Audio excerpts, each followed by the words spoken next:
নিজের খিদে ভুলে অন্যকে খাওয়ায় তার অন্তরে আল্লাহ শান্তি দান করেন।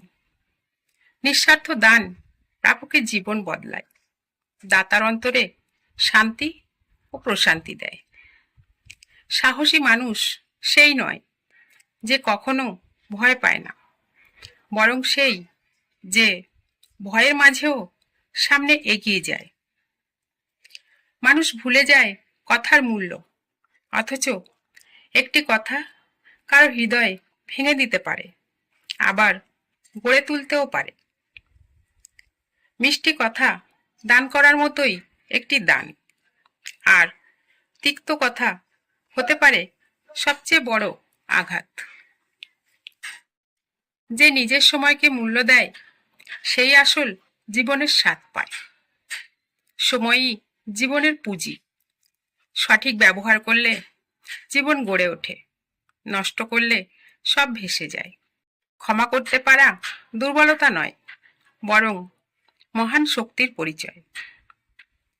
প্রতিশোধ নেওয়া খুব সহজ, কিন্তু ক্ষমা করা হৃদয়ের বিশালতার প্রমাণ। কৃতজ্ঞতা ছোট ছোট সুখকে বড় সুখে পরিণত করে। যা নেই তার দিকে না তাকিয়ে যা আছে তার কদর করলে জীবন সুন্দর হয়ে ওঠে। যে মানুষ যত আঘাত পায় সে তত বদলায়, কারণ আঘাত পেলে মানুষ সঠিক রাস্তা খোঁজার চেষ্টা করে, অবশেষে পেয়েও যায়। যে অপর মানুষকে সম্মান দেয় সে নিজেই সম্মানী হয়। সম্মান দিয়ে আমরা নিজের মর্যাদাকে বাড়াতে পারি।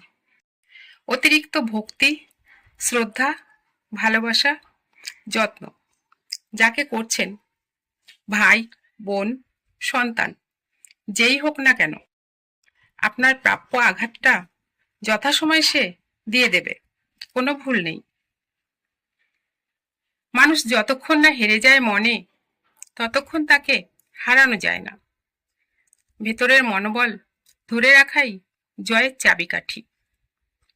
লোকে অনেক কথা বলে, ভেঙে পড়ার কিছু নেই। যখন পরিস্থিতি বদলে যাবে তখন লোকেদের কথাও বদলে যাবে। সফলতা বড় স্বপ্ন দেখার ফল নয়, বরং ছোট ছোট প্রচেষ্টার ধারাবাহিকতা। প্রতিদিনের ছোট্ট চেষ্টা একসময় বড় অর্জনে রূপ নেয়। যে আল্লাহকে ভুলে যায় সে আসলে নিজের জীবনকেই অন্ধকার করে ফেলে। জীবনের সব সঠিক পথ ও প্রশান্তি আসে আল্লাহর দিকে ফিরে যাওয়ার মধ্য দিয়ে।